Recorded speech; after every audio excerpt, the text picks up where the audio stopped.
अस्सलाम वालेकुम dear students, मैं हूँ वहीद वज़ीर। उम्मीद है आप सब खैरियत से होंगे।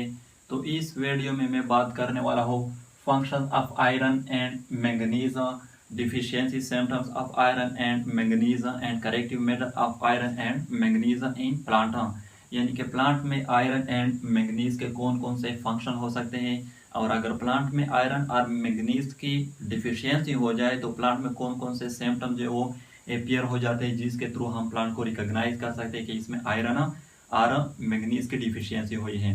और साथ साथ करेक्टिव मेजर को भी हम डिस्कस करेंगे, यानी कि जिस प्लांट में आयरन और मैंगनीज की डिफिशियंसी हुई है, इस प्लांट में हम कौन से फर्टिलाइजर को सप्लाई करें जिसके नतीजे में आयरन और मैंगनीज की डिफिशियंसी जो है वो खत्म हो जाए।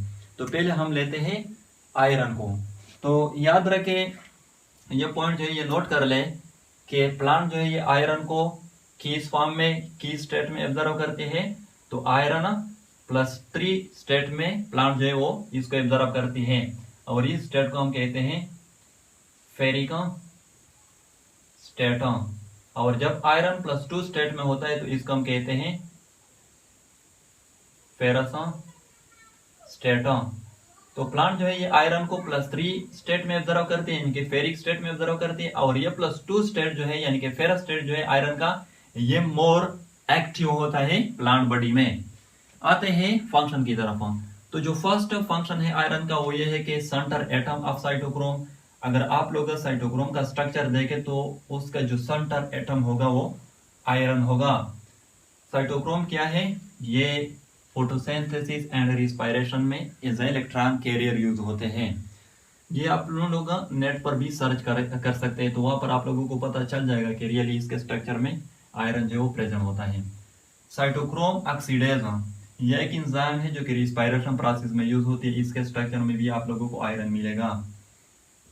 पैराडॉक्सिन जो है इसका जो स्ट्रक्चर है इसमें भी आप लोगों को आयरन मिलेगा। पैराडॉक्सिन क्या है? फोटोसिंथेसिस का जो लाइट रिएक्शन होता है उसमें जो फोटोसिस्टम 1 होता है तो उसका जो प्राइमरी इलेक्ट्रॉन एक्सेप्टर है वो पैराडॉक्सिन है। पेरोक्सीडेज एंजाइम जो है इसके स्ट्रक्चर में भी आप लोगों को आयरन मिलेगा। कैटालेज एंजाइम के स्ट्रक्चर में भी आप लोगों को आयरन मिलेगा।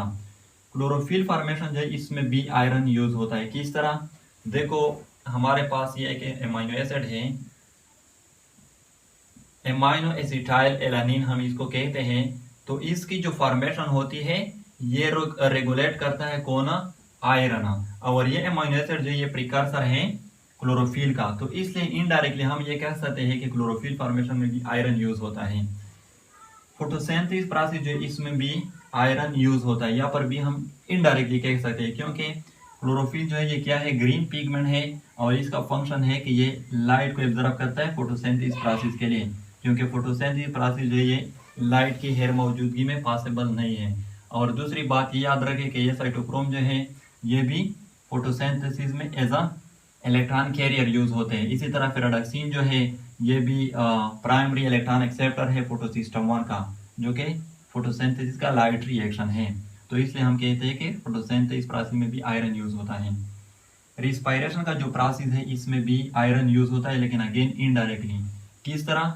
साइटोक्रोम जो है ये भी रिस्पायरेशन प्रोसेस में as a electron carrier use होते हैं, और साइटोक्रोम ऑक्सीडेज ये एंजाइम है जो कि रिस्पायरेशन के प्रोसेस में यूज होती है। डिफिशियंसी सिम्टम क्या होंगे? देखो, जितने भी मिनरल होते हैं, जितने भी एलिमेंट होते हैं, उसके जो डिफिशियंसी सिम्टम होंगे वो उसके फंक्शन के साथ रिलेटेड होंगे। क्योंकि जब एक मिनरल या एक एलिमेंट की डिफिशियंसी होती है तो उसके साथ उसके फंक्शन जो है वो डिस्टर्ब हो जाते हैं। फॉर एग्जांपल, अगर आयरन की डिफिशियंसी हो जाए तो इनके साथ ये जो साइटोक्रोम है, ये जो एंजाइम है, ये जो क्लोरोफिल फॉर्मेशन है, फोटोसिंथेसिस, रिस्पायरेशन, ये सब डिस्टर्ब हो जाएंगे। तो सिम्टम क्या होंगे आयरन के? यानी कि जब आयरन की डिफिशियंसी हो जाए तो प्लांट में कौन कौन से सिम्टम जो है वो अपियर हो जाएंगे। तो जो फर्स्ट सिम्टम है वो है क्लोरोसिस आकर इन लीव्स। लीव जो है इनमें क्लोरोसिस जो है वो हो जाएगा। क्लोरोसिस हम किसको कहते हैं? लॉस ऑफ क्लोरोफिल को हम क्लोरोसिस कहते हैं, क्योंकि जब आयरन की डिफिशियंसी हो जाएगी प्लांट में तो इसके साथ ये जो कंपाउंड है, ये जो मॉलिक्यूल है, ये जो प्रोसेस है, ये सब इफेक्ट हो जाएंगे। स्पेशली जब क्लोरोफिल फॉर्मेशन नहीं होगी तो इसके साथ जो ग्रीन कलर है लीफ का वो डिसअपियर हो जाएगा। और इसको हम फिर क्लोरोसिस कहते हैं। Plant growth stunted, plant growth है वो स्टंट हो जाएगा, रिड्यूस हो जाएगा, स्टॉप हो जाएगा, क्योंकि जब फोटोसिंथेसिस नहीं होगी, यानी कि जब आयरन की डिफिशियंसी हो जाएगी तो फिर फोटोसिंथेसिस का प्रोसेस जो है वो डिस्टर्ब हो जाएगा, जिसके नतीजे में फिर प्लांट को फूड नहीं मिलेगा, या मिलेगा लेकिन कम मिलेगा, और इसलिए प्लांट ग्रोथ जो है वो स्टंट हो जाएगा। Scorching of leaf margin and tip आकर, देखो स्कॉर्चिंग किसको कहते हैं? जब हम किसी चीज को हीट और फ्लेम के थ्रू जलाए जाए तो इसको हम स्कॉर्चिंग कहते हैं। तो जब आयरन की डिफिशियंसी हो जाती है तो फिर लीफ के जो मार्जिन होते हैं और जो टिप होते हैं वो स्कॉर्चिंग हो जाते हैं, यानी कि इस तरह हमें लगता है जैसे कि उसको हमने आग के थ्रू जलाया है। तो ये भी क्या है? एक सिम्टम है आयरन का। नेक्रोसिस आकर, नेक्रोसिस जो है ये हो जाएगा, नेक्रोसिस किसको कहते हैं? डेथ ऑफ प्लांट टिश्यू को हम नेक्रोसिस कहते हैं। तो प्लांट टिश्यू की डेथ हो जाएगी, क्यों? क्योंकि जब आयरन की डिफिशियंसी हो जाएगी तो फिर फोटोसिंथेसिस, रिस्पायरेशन या प्रोसेस जो ये इफेक्ट हो जाएंगे, डिस्टर्ब हो जाएंगे, फिर प्लांट को लिमिट फूड नहीं मिलेगा, इसके नतीजे में प्लांट बॉडी के जो टिश्यू होते हैं वो उसकी डेथ हो जाएगी। और साथ साथ स्कॉर्चिंग जो है इसके थ्रू भी नेक्रोसिस होती है, यानी कि इसके थ्रू भी प्लांट टिश्यू की डेथ होती है। करेक्टिव मेजर क्या होंगे? यानी कि हम प्लांट में कौन से फर्टिलाइजर को सप्लाई करेंगे जब आयरन की डिफिशियंसी हो जाए? तो हम फेरस सल्फेट जो है FeSO4 इसको हम प्लांट बॉडी में सप्लाई करेंगे, या साइल जहां पर प्लांट जो है वो प्रेजेंट है, इसके साथ आयरन डिफिशियंसी जो है वो कुछ हद तक कम हो जाएगी। अब आते हैं मैंगनीज की तरफ कि मैंगनीज जो है इसके कौन कौन से फंक्शन हो सकते हैं प्लांट बॉडी में। तो यहाँ पर भी पहले ये पॉइंट जो ये नोट कर ले कि प्लांट जो ये मैंगनीज को एब्जॉर्ब करता है कौन से फॉर्म में? मैंगनीज +2 फॉर्म में।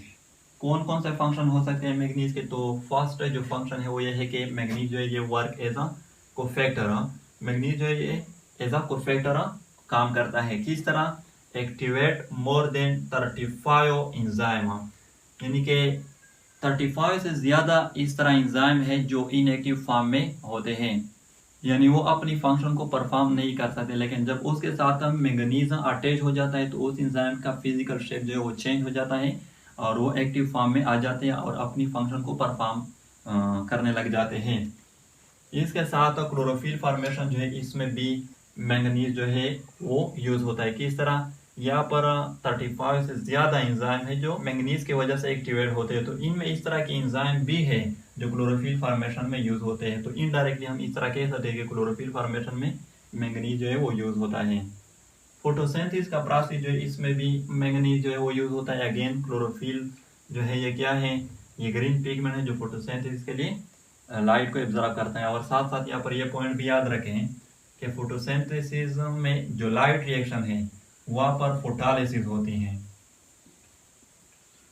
फोटोलिसिस यानी कि वाटर की ब्रेकडाउन हो जाती है। तो इसमें भी मैंगनीज जो है एज अ कोफैक्टर यूज होता है, एज अ कोफैक्टर। और इसके साथ इसमें इस तरह के इंजाइम भी हो सकते हैं जो कि इस प्रोसेस में यूज होंगे। रिस्पायरेशन प्रोसेस जो है इसमें भी मैंगनीज जो है वो यूज होता है। अगेन मैं वही बात करना चाहूंगा कि यहाँ पर मोर देन 35 इंजाइम है जो मैंगनीज की वजह से एक्टिवेट होते हैं, तो इनमें इस तरह के इंजाइम भी है जो रिस्पायरेशन प्रोसेस में यूज होते हैं। नाइट्रोजन मेटाबॉलिज्म जो है इसमें भी मैंगनीज यूज होता है, अगेन इंजाइम की वजह से, यानी कि इसमें इस तरह के इंजाइम होंगे जो इस मेटाबॉलिज्म में यूज होंगे। डिफिशियंसी सिम्टम्स कौन कौन से होंगे प्लांट बॉडी में जब मैंगनीज की डिफिशियंसी हो जाए? तो फर्स्ट जो डिफिशियंसी सिम्टम है वो है क्लोरोसिस इन लीव्स। अगेन यहाँ पर भी लीव जो है इसमें क्लोरोसिस हो जाएगा, लॉस ऑफ क्लोरोफिल हो जाएगा, क्योंकि जब मैंगनीज की डिफिशियंसी हो जाएगी फिर क्लोरोफिल फॉर्मेशन जो है वो डिस्टर्ब हो जाएगा, जिसके नतीजे में लीव्स का जो ग्रीन कलर है वो डिसअपियर होना स्टार्ट करेगा। नेक्रोसिस आकर नेक्रोसिस जो है वो हो जाएगा, क्योंकि जब मैंगनीज की डिफिशियंसी हो जाएगी फिर फोटोसिंथेसिस एंड रिस्पायरेशन जो है ये इफेक्ट हो जाएंगे, डिस्टर्ब हो जाएंगे, फिर प्लांट टिश्यू का डेथ जो है वो स्टार्ट हो जाएगा। Root are badly affected. देखो जब मैंगनीज की डिफिशियंसी हो जाती है तो इसमें प्लांट के जो रूट होते हैं वो ज्यादा अफेक्टेड हो जाते हैं, जिसके नतीजे में प्लांट का डेथ हो जाता है। किस तरह, यानी कि जब मैंगनीज की डिफिशियंसी हो जाती है तो रूट सेल के जो सेल वॉल होते हैं, सेल वॉल, उसमें सबरीन जो है, सबरीन ये क्या है, ये वैक्सीज है, फैटी एसिड है, ये डिपोजिटेड हो जाते हैं और फिर ये सेल वॉल जो है ये चेंज हो जाते हैं कार्क टिश्यू में। कार्क टिश्यू क्या है, ये डेड सेल है प्लांट के। तो इस तरह रूट जो है वो बैडली इफेक्ट हो जाता है, जिसके नतीजे में फिर प्लांट जो है उसका डेथ हो जाता है। करेक्टिव मेजर क्या होंगे, तो वो प्लांट जिसमें मैग्नीज की डिफिशियंसी हुई है उसमें हम MN यानी कि MnSO4 मैग्नीज सल्फेट को सप्लाई करेंगे, जिसके नतीजे में मैग्नीज की डिफिशियंसी जो कुछ हद तक खत्म हो जाएगी। तो ये हुए function of iron and manganese deficiency symptom and corrective measure. अगर वीडियो अच्छी लगे तो लाइक भी करें, कमेंट भी करें। अगर अभी तक चैनल को सब्सक्राइब नहीं किया है तो चैनल को भी सब्सक्राइब करें। थैंक यू एंड खुदा हाफिज।